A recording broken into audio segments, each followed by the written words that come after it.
Assalomu alaykum, hurmatli obunachilar, hurmatli yurtdoshlar. Do'stlar, bizlar Malibu 2 Premier gap turibdi. Do'stlar, 2022-yil Premierimiz bo'ladi. Probeklar ham kam 19.000 km yurib turibdi do'stlar mashina. Do'stlar, videomizda bir like bilan bosib qo'yamiz. Kanalimizga yangi bo'lsangiz, kanalimizga obuna bo'lib qo'yamiz.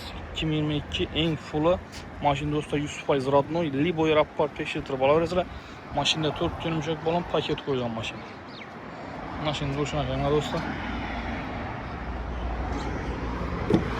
Oq suyuz oladi, böyle ucuyum çıkamaz.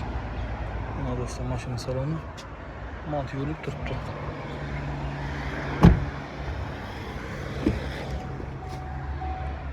Do'stlar, mashinamiz 19.000 km bosib o'tgan. Abdul fotografiya hamma narsasi bor.